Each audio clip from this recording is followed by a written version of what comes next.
पानी पीते हो तो फ्रिज का पानी नहीं पीना है, क्योंकि इससे जो है सर्दी जुकाम बुखार लगने का चांस बहुत होता है, जिसको कॉमन कोल्ड कहते हैं, है ना। फिर दूसरा, इस मौसम में, बरसात के मौसम में बच्चों को स्किन की बीमारी बहुत होती है, जिसमें एक बीमारी है इसको स्केबीज बोलते हैं। तो स्केबीज कैसे होता है, एक बच्चे से दूसरे बच्चे, जैसे बच्चे चिपक चिपक के बैठते हैं जैसे ये लोग, है ना। अगर एक को होगी तो स्केबीज बीमारी, तो एक की से दूसरे में चली जाएगी, स्किन से एक की स्किन से दूसरे में जाती है। तो स्केबीज के लक्षण क्या होते हैं, बच्चा जो है खुजली करता रहता है, खासकर रात में ज्यादा करता है, दिन में भी करता है, रात में ज्यादा करता है।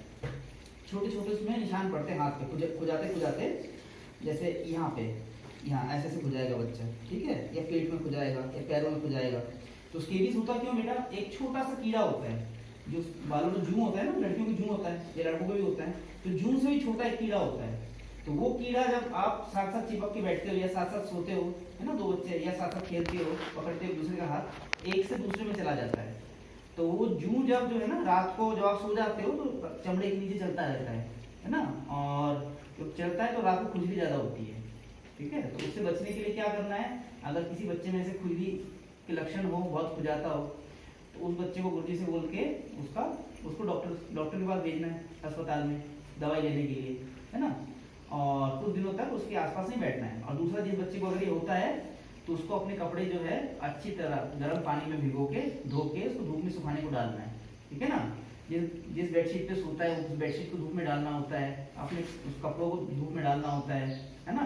प्लस उसके छोटे या बड़े भाई बहन जो है, जो उसके साथ सोते हैं, उन सबके कपड़े धो के धूप में डालने होते हैं, है ना। इसकी दवाई खानी होती है, लगाने की दवाई है तो दवाई लगानी होती है ना। तो ये ठीक हो जाता है, इससे डरने वाली बात नहीं। लेकिन अगर आप परहेज नहीं रखोगे तो एक से दूसरे, दूसरे से तीसरे सब में हो जाएगा ये, समझ रहे हो। फिर आजकल एक चला है टोमेटो फ्लू कहते हैं। टोमेटो मतलब समझते हो ना, टोमेटो किसको कहते हैं, हाँ टमाटर। तो टोमेटो फ्लू भी एक प्रकार का वायरल बुखार है। तो ये भी छोटे बच्चों को बहुत हो रहा है ना। तो इसमें क्या होता है, बच्चे को कमजोरी महसूस होती है, बहुत ज्यादा ऐसा लगता है बदन टूट गया, उठने का मन नहीं करता बिस्तर से, बुखार आता है, सर्दी जुकाम लगता है ना। टोमेटो फ्लू के लक्षण है। हालांकि बहुत गंभीर बीमारी नहीं होता, ठीक हो जाता है, लेकिन इसमें क्या है, सावधानी बरतने की जरूरत है। अगर किसी एक बच्चे को ऐसे हुआ है, जैसे बड़ों में कोरोना होता है, कोविड, ऐसे छोटे बच्चों में भी टोमेटो फ्लू बहुत कॉमन है। तो जिस बच्चे को अगर ऐसे सर्दी जुकाम बुखार, गले में दर्द, कमजोरी महसूस होती है, तो उस बच्चे को आइसोलेट कर रखना चाहिए घर पे, है ना। 3-4 दिन तक या 4-5 दिन तक उसको घर पे आराम करना चाहिए, दवाई लेनी चाहिए, खूब पानी पीना चाहिए, है ना। और बाहर इधर उधर उछलना कूदना नहीं चाहिए, ठीक हो जाता है ये बीमारी, ठीक।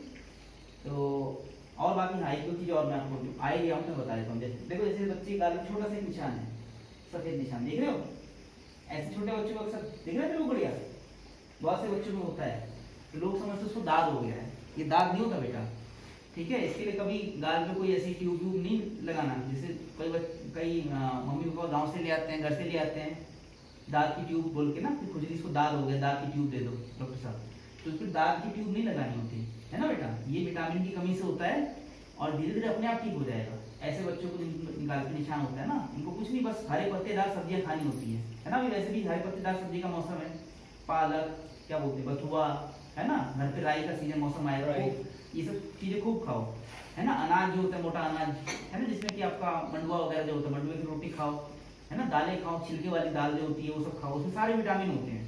अंडा खाओ तो अंडा खाओ, दूध खाओ, है ना, घर पे सबके दूध होता है ना, दूध खाओ, अंडे खाओ, उससे ठीक हो जाता है जैसे जैसे उम्र बढ़ेगी। हाँ, पर अगर ये निशान बढ़ता है आकार में, जैसे बच्चे का इतना छोटा सा है, अगर ये धीरे धीरे करके 6 महीने में आकार इसका बढ़ जाएगा, इसमें खुजली बहुत होगी, तब डॉक्टर के पास जाना है, ठीक है। अब इसको देखे घबराना नहीं। इसमें दाग की ट्यूब लगाओगे तो क्या होगा, ये दाग नहीं है, दाग की ट्यूब लगाओगे तो वहां की चमड़ी धीरे धीरे काली पड़ जाएगी, है ना। ये तो ठीक नहीं होगा, उल्टा चमड़ी और काली पड़ जाएगी, ठीक है। तो इसमें जो है कुछ नहीं करना होता है ना। विटामिन की कमी से होता है, अच्छा खाना खाओगे विटामिन की कमी पूरी हो जाएगी और ठीक हो जाएगा, ठीक। और देखो, बच्चों में होने वाली सामान्य बहुत सी बीमारियां होती है, लेकिन यही आजकल कॉमन चल रहा है। दूसरा, हाँ, पेट में कीड़े बहुत होते हैं बच्चों के, तो पेट में कीड़ों के लिए हर 6 महीने पे, है ना, आपको डिवॉर्म करना होता है। एलोपैथिक मेलबेंडा जो गोली आती है, वो आपको आके डॉक्टर लोग दे जाते होंगे, देते हैं, है ना। और नहीं तो आयुर्वेदिक में भी आती है दवाई, हमारी भी दवाई आती है, वो भी हर 3-3 महीने पे आपको खानी होती है। कीड़े के क्या लक्षण होते हैं आपको देखो, एक तो बच्चा कमजोर हो जाएगा, अगर पेट पर हमेशा साल भर कीड़े रहेंगे तो उसकी ग्रोथ रुकेगी, बच्चा बहुत सुस्त रहेगा, उसको पेट में दर्द होता है, लैट्रिन में सुबह लैट्रिन करने जाता है तो बारीक बारीक छोटे छोटे कीड़े निकलते हैं। किसी किसी बच्चे को लंबे वाले फीता क्रीम जिसको कहते हैं ना, टेपवर्म, वो भी निकलता है। कभी कभी टेपवर्म ज्यादा हो जाए, उसके बच्चे हो जाए अगर पेट में, तो उसका लार्वा भी गले से बाहर आ जाता है ना। उल्टी करने का मन करता है बच्चे का बहुत, उल्टी करते करते कभी गले से उसका लार्वा भी आ जाता है। तो इस चीज का ध्यान रखना, अगर किसी बच्चे में ऐसे लक्षण होते हैं, लगातार बोलते पेट दर्द है, रात को सोते टाइम लैट्रिन के रास्ते हाथ लगा के खुजली करता है बच्चा, या लैट्रिन में कीड़े आते हैं, है ना, या उल्टी करता है क्लास में बहुत ज्यादा, उल्टी करने का मन करता है, तो उसको डॉक्टर के पास ले जाना, दवाई खा के ठीक हो जाएगा उसके लिए, है ना। बस ठीक है, बहुत ज्यादा बातचीत नहीं करनी, है ना, आपकी वैसे क्लास चल रही है। ठीक है, चलो अब एक एक करके आ जाओ यहाँ पे।